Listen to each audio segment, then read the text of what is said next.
Histoire ennuyeuse. Pour s'endormir, comment les moines médiévaux comptèrent le temps sans horloge.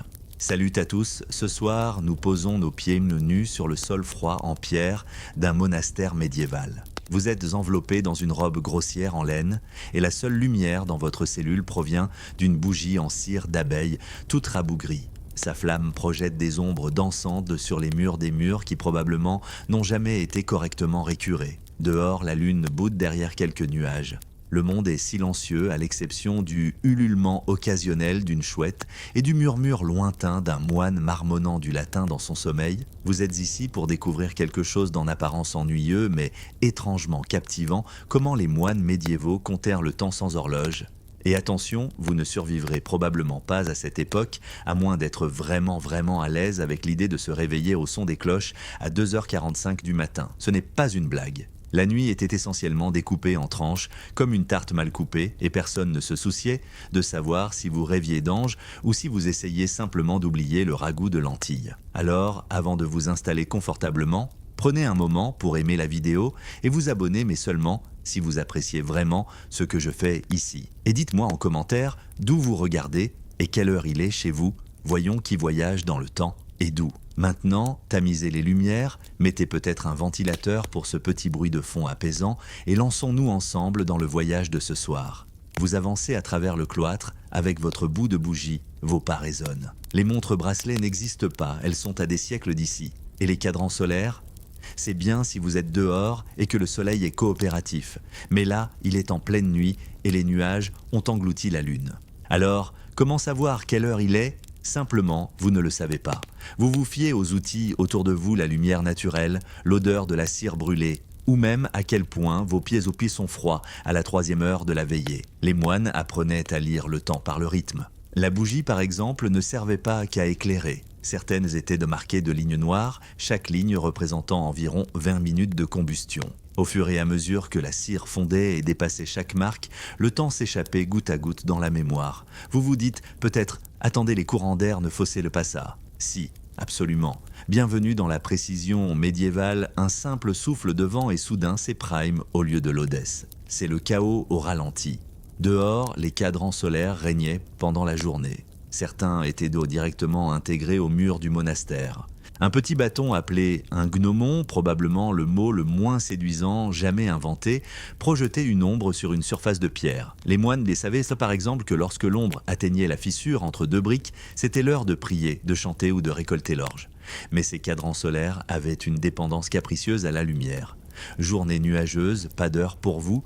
L'hiver, bonne chance. Autant demander à une chèvre endormie quelle heure il est. Alors les moines développèrent une sorte de métronome intérieur. Pensez-y, vous vous réveillez chaque jour au même son de cloche, vous priez au même moment, vous mangez la même bouillie. Avec le temps, votre corps sait. Vous n'avez pas besoin de demander l'heure. Vous la ressentez dans vos os, dans les douleurs de vos genoux, dans le nombre de fois où vous vous êtes agenouillé aujourd'hui. Et si vous vous demandez comment le chant entre là-dedans, eh bien, c'est votre prochain indice. La durée d'un chant, disons un psaume ou un hymne, servait de mesure temporelle. Certains ordres chronométraient les prières par le temps qu'il fallait pour terminer un chant donné. C'est comme mesurer votre matinée par le nombre de fois où vous avez écouté votre playlist préférée, sauf qu'au lieu de Taylor Swift, c'est du chant grégorien sur le martyre de Saint-Laurent. Un détail curieux. Certains moines auraient prétendument dressé des oiseaux, oui, de vrais oiseaux, à chanter ou pépier à certains moments de la journée. Imaginez dépendre d'un assistant à plume pour atteindre la note juste au crépuscule. Les historiens débattent encore sur le fait que ce fut une pratique répandue ou juste le délire d'un moine excentrique, mais franchement, c'est trop charmant pour ne pas être mentionné. À ce stade, votre bougie a brûlé au-delà de la moitié. Vous êtes assis seul dans une pièce pleine de courants d'air attendant la cloche qui annonce les matines, la prière du petit matin. Vous ne consultez pas votre téléphone car, eh bien, hérésie, vous ne regardez pas une horloge numérique, vous attendez. Vous écoutez, vous sentez, vous percevez. Vous savez que le moment approche parce que l'air a changé. Les murs semblent respirer dans leur sommeil, quelque part une porte grince. Quelqu'un tousse, et puis vous l'entendez un bruit sourd de pas dans le couloir.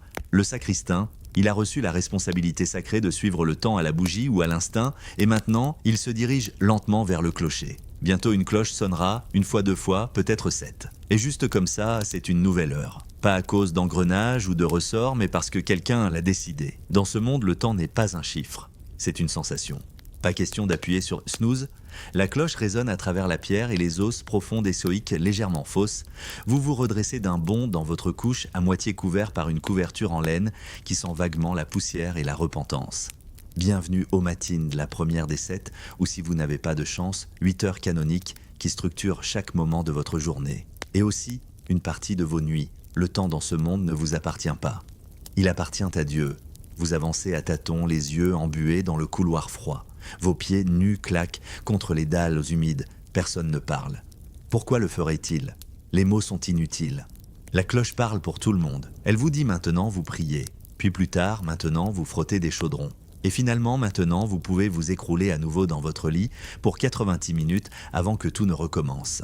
Les monastères ne fonctionnent pas avec des horloges, ils fonctionnent avec des cloches. Ce n'est pas une métaphore, le clocher est le cœur battant du bâtiment. Et c'est le sacristain, vous vous souvenez de lui, de la section précédente, qui le maintient en vie. Il surveille les bougies, lit le ciel et prend des décisions qui terrifieraient un chef d'usine moderne. S'il sonne la cloche trop tôt, un moine pourrait jeûner trop longtemps. Trop tard, quelqu'un pourrait rater la messe. Ou pire, profiter de quelques secondes de loisirs immérités. Impensable. Chaque cloche a un nom. Vous pourriez entendre le signum pour tierce, le tintement doux de sexte ou le carillon pressé de complice quand tout le monde en a assez. Les tons varient et les moines expérimentés peuvent savoir l'heure rien qu'au motif de la cloche, comme reconnaître une sonnerie de téléphone et savoir qui appelle, sauf qu'ici c'est toujours Dieu. Les heures canoniques divisent la journée comme des parts de pizza monastique. Il y a matines avant l'aube, laudes au lever du soleil prime, première heure du jour, tierce milieu de matinée, sexte midi, none milieu d'après-midi, vêpres coucher du soleil, complices avant le coucher, 8 créneaux. Chacun avec ses prières, ses rituels et ses humeurs. Certains joyeux, d'autres si solennels qu'ils font flétrir vos chaussettes. La logique derrière cet emploi du temps, l'alignement divin. Le temps n'était pas simplement une invention humaine, il était considéré comme sacré. Dieu a créé les cieux et la terre dans un rythme cosmique. Alors pourquoi vos pauses toilettes n'auraient-elles pas elles aussi une cadence sacrée? Oui, même cela. Ne faisons pas semblant que les moines n'avaient pas de fonction corporelle. Vous pensez vous éclipser pour un rapide passage au pot de chambre, mais la cloche sonne et bam, vous êtes en retard pour sexte. Et devinez qui est maintenant de corvée de latrine au vous. Pour toujours. Ou jusqu'à ce que frère Martin simule encore une indigestion. D'ailleurs, les historiens débattent encore sur la rigueur d'application de ces heures. Certains monastères étaient plus souples, style règle bénédictine. D'autres étaient littéralement des prisons temporelles parfumées à l'encens. Cela dépendait de l'ordre du siècle et du degré auquel l'abbé croyait à la micromanagement divin. Parlons sommeil, ou plutôt de son absence. Parce que quand vous entendez « prière » de minuit, vous imaginez peut-être une chapelle paisible éclairée à la bougie avec des chants doux. En réalité, il fait froid, c'est long et c'est répétitif. Vous psalmodiez les psaumes jusqu'à en avoir la mâchoire engourdie. Vous vous agenouillez jusqu'à ce que vos genoux ressemblent à des navets bouillis. Vous restez assez alerte pour ne pas chanter le Magnificat dans le mauvais ton. Encore, puis retour au lit, peut-être. Mais la cloche sonne à nouveau quelques heures plus tard. Ce qui est fou, c'est la façon dont les moines ont intériorisé ce cycle. Après des années au monastère, ils n'avaient plus besoin de la cloche.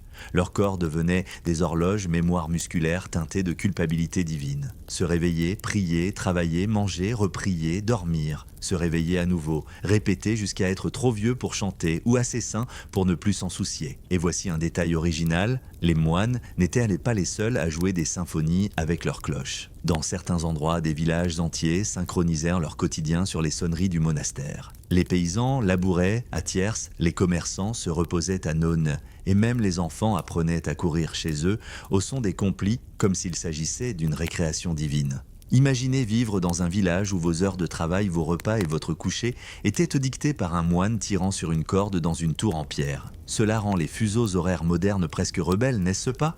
Pourtant, ce système avait sa beauté. Les cloches donnaient un rythme à des vies qui autrement auraient pu se fondre dans une longue psalmodie grise. Les sons montaient et descendaient avec la journée résonnant à travers les collines, la brume jusque dans l'âme. La cloche ne faisait pas que dire l'heure, elle lui donnait une forme. Et si vous étiez le sonneur de cloche, vous portiez une responsabilité immense. Une bonne sonnerie pouvait maintenir l'équilibre du monastère. Une mauvaise, le chaos total. Manquer une sonnerie et soudain frère Pierre se rase, pendant l'autre quelqu'un cuit du pain pendant les vêpres, et l'abbé a l'air prêt à vous désanctifier avec une cuillère. Oh, et il y a le rituel de bénédiction des cloches. Oui, les cloches étaient bénies comme des reliques sacrées. Elles avaient eu des noms, elles étaient aspergées d'eau bénite et parfois même recevaient à des parrains. Parce que si vous organisez le salut éternel autour de quelque chose qui fait dong, il vaut mieux que ce soit sacré. Vous vous rallongez sur votre couche après les complices. Vous pensez que la journée est terminée. Mais la cloche sonne à nouveau, une note longue, grave et plaintive. Ce n'est pas une heure canonique, pas une prière programmée. Celle-ci est pour frère Thomas décédé dans son sommeil. Au monastère, le temps continue d'avancer, même quand quelqu'un s'arrête. Vous vous réveillez à nouveau au son familier de gouttes. Ce n'est pas la pluie, ni une fuite, juste de l'eau tombant rythmiquement dans un bol en laiton quelque part derrière un paravent en bois. Ce n'est pas une partie du bâtiment, c'est une partie de l'horloge. Ou du moins, ce qui s'en rapproche le plus dans votre monastère, une horloge à eau. Une clepsydre si vous voulez impressionner quelqu'un qui possède 3 Bibles en latin. Bienvenue à l'époque de l'ingéniosité médiévale, quand les moines ne passaient pas leur temps à enluminure des manuscrits ou à débattre du poids théologique des ailes d'ange, ils expérimentèrent des dispositifs pour compter l'inquantifiable. Car aussi utiles que soient les cloches et les oiseaux, parfois on a besoin de quelque chose d'un peu plus mesurable. Et quoi de mieux que l'eau, c'est humble, c'est sacré, et point essentiel, ça goûte. Vous vous traînez jusqu'à l'engin. Il n'a rien d'impressionnant, 2 bols en céramique, l'un posé au-dessus de l'autre, relié par un minuscule trou, pas plus grand qu'une lentille. Le bol supérieur est rempli d'eau. À mesure qu'il se vide lentement, le bol inférieur se remplit. Les moines avaient dû tracer des marques à l'intérieur pour mesurer le passage du temps, chaque ligne représentant peut-être une demi-heure. La simplicité est presque poétique, mais la précision. Disons que les moines médiévaux étaient d'eau bénie d'une grande patience. Les changements de température altérèrent le débit. Les débris bouchèrent les trous. Un frère un peu trop zélé aurait même tenté d'accélérer le temps en agrandissant le trou avec un bâton. L'inondation qui s'ensuivit n'a pas été très bien accueillie. Pourtant, les clepsydres avaient un avantage majeur, elles fonctionnaient en la nuit. Et dans les monastères, où les matines commençaient au cœur de la nuit, cela comptait. Pas de soleil, pas de problème, il suffisait d'écouter le ploc. Il suffisait d'écouter le ploc, ploc, ploc. C'était comme le métronome le plus lent et le plus jugeant du monde. Mais si les horloges à eau étaient trop capricieuses, il y avait une autre option, le sable. Oui, le sablier. Ou plus souvent le sablier de quart d'heure, car personne ne faisait confiance à ces objets pour durer toute une heure. Imaginez un cadre en bois trapu avec 2 ampoules de verre jointes au centre. Le sable passe du haut vers le bas, mesurant le temps comme un boulanger grognon surveille la levée d'une pâte plus ou moins. Vous le retournez et le sable fin commence à tomber. Sans tic, sans engrenage, merveilleusement silencieux. Sauf si quelqu'un tousse trop près et fait trembler la table. Les moines n'ont pas inventé les sabliers, mais ils les ont adoptés avec enthousiasme. Ils étaient portables, silencieux, visuellement satisfaisants. En plus, ils offraient un sentiment de certitude dans un monde où le soleil pouvait bouder derrière les nuages pendant une semaine. Pourtant, leur utilisation faisait débat. Certains ordres les trouvaient trop profanes, trop commerçants. Après tout, le sablier était aussi apprécié des capitaines de navires et des apothicaires, pas exactement des modèles de sainteté. Les historiens discutent encore pour savoir si leur présence dans les cloîtres était une nécessité pratique ou une concession scandaleuse au monde extérieur. Et puis il y a le risque d'incendie. Un moine ingénieux aurait tenté de combiner un sablier avec une petite bougie pour créer un sablier auto-rechargeable. L'idée n'a duré que jusqu'à ce que la bougie brûle la base. Le plafond de la cuisine n'a jamais retrouvé son odeur d'origine. D'autres instruments de mesure du temps étrange existaient aussi, comme les horloges à lampe à huile où la descente de l'huile indiquait le temps écoulé. Ou les horloges Lada bougies élaborées, où des poids attachés à la cire descendaient progressivement à mesure que la bougie brûlait. Si un poids frappait la table avec un clac, le temps était écoulé. Si la bougie vacillait trop et brûlait de manière inégale, eh bien le temps avait un peu de souplesse ce jour-là. Et parfois, c'était le corps lui-même qui devenait l'horloge. Vous vous souvenez de votre rythme interne, il est de retour. Vous savez que la prière des laudes dure environ 45 minutes. Vous savez que nettoyer les sols de la chapelle sans que frère François ne se plaigne prend approximativement 2 chants de Kyrie eleison et un Gloria Patri. Vous comptez par chant, par souffle, par répétition. Et quand cela échoue, vous devinez. Car peu importe à quel point l'outil est ingénieux goutte grain-flamme, ce n'était toujours qu'une approximation. Le temps n'était pas rigide, il était texturé, un peu extensible. Un moment pouvait sembler éternel, un autre disparaître comme une volute d'encens un matin froid. Pourtant, vous comptiez sur ces outils. Ils étaient que des compagnons plus que des instruments. Un moine pouvait entretenir sa clepsydre avec autant de soin que son jardin d'herbes, la dépoussiérer, la nettoyer, murmurer de douces prières pendant que le bol se remplissait lentement. Le son de l'eau mesurant le temps devient apaisant, familier, le bruit de fond de votre routine sacrée. Mais un jour, quelque chose change. Un érudit itinérant arrive d'Italie.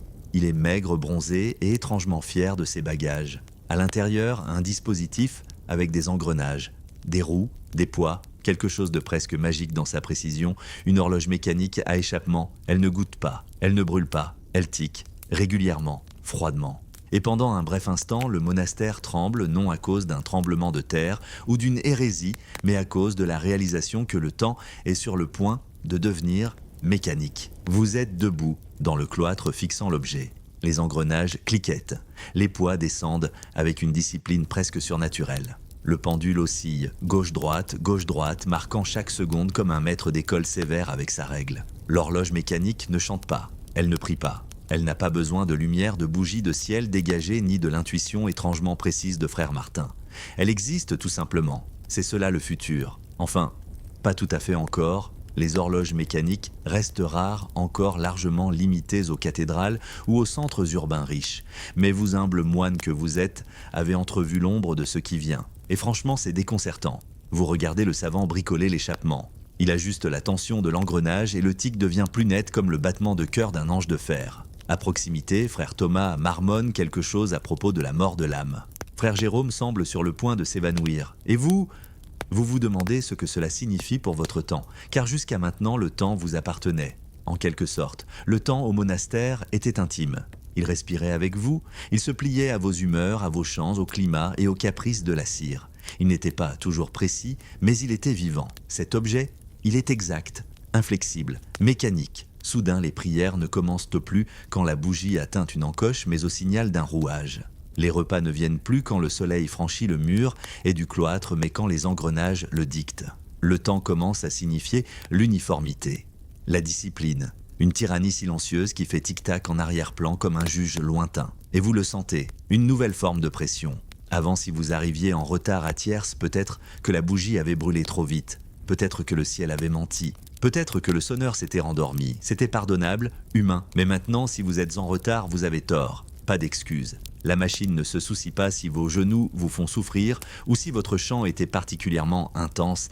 Les engrenages ne compatissent pas. Le rythme spirituel devient un emploi du temps. Le temps n'est plus ressenti, il est imposé. Et voici l'ironie étrange. Les moines, qui pendant des siècles ont tenté de maîtriser le temps avec des bols qui goûtent, et des cloches résonnantes sont précisément ceux qui ont aidé à construire ces machines. Certains des premiers horlogers étaient des moines, travaillant dans des tours poussiéreuses, obsédés par la précision. Peut-être pensaient-ils qu'en créant l'horloge parfaite, ils serviraient mieux Dieu. Les historiens débattent encore pour savoir si les horloges mécaniques furent accueillies ou rejetées par les ordres monastiques. Certains abbés les voyaient comme des instruments divins, des outils pour perfectionner la discipline sacrée. D'autres les redoutaient comme des gadgets aplanissant l'âme, remplaçant l'intuition par l'automatisme. Mais dans tous les cas, une fois vue, elle n'était jamais totalement oubliée. L'horloge se répand lentement. Elle grimpe dans les tours des villes. Elle s'installe sur les places publiques. Finalement, elle envahit les foyers. Même les collines silencieuses autour du monastère semblent teinter faiblement de l'écho de ce nouvel ordre. Et voici le plus troublant, vous ne pouvez plus l'ignorer. Même lorsque l'horloge mécanique est rangée, son rythme hante vos sens. Vous vous surprenez à mesurer la durée des chants, non pas à la bougie, mais en tic imaginaire. Vous comptez vos pas vers le réfectoire en battements réguliers. Le temps ne coule plus, il marche. Et c'est là le basculement, du fluide au figé, du ressenti au format. De l'expérience vécue à l'obéissance programmée. Vous commencez à regretter l'incertitude douce des horloges à bougie, l'inconstance sauvage des bols d'eau, le charme d'attendre qu'un oiseau chante nonne. Car il y avait une grâce dans cette imprécision, dans le fait de connaître le temps par l'odeur, par la brise, par les gargouillis de l'estomac. Vous ne faisiez pas que suivre le temps, vous étiez en lui. Vous avanciez avec lui, vous chantiez avec lui. Désormais, le temps est extérieur. Un seigneur fixé au mur, cliquetant. Et pourtant, vous vous adaptez. Les humains le font toujours. Vous vous habituez au tic. Vous apprenez à vous agenouiller à l'heure pile. Vous chronométrez vos prières avec une précision mécanique. Vous trouvez même du réconfort dans sa régularité. Mais parfois, juste avant, matine, vous soufflez votre bougie et vous écoutez. Pas de tic, pas de cloche. Juste le léger goutte à goutte d'eau dans la vieille clepsydre que frère Thomas garde dans la chapelle du fond. Toujours en marche, toujours légèrement déréglée, toujours vivante. Et maintenant, les cloches ne sont silencieuses, les engrenages se reposent. Vous avez dérivé à travers la lumière vacillante des bougies et les bols d'eau à travers les cloîtres emplis d'air froid et de pas feutrés à travers le rythme sacré de journées mesurées non par des horloges mais par la respiration, la cire et le vent. Vous êtes allongé sur un matelas rempli de paille, votre robe entassée sous votre épaule. Les murs de pierre autour de vous ne semblent plus froids, ils semblent simplement immobiles. Une immobilité familière, celle qui vous enveloppe comme le temps autrefois vaguement, imparfaitement mais toujours avec douceur. La dernière bougie de la chapelle est maintenant presque consumée.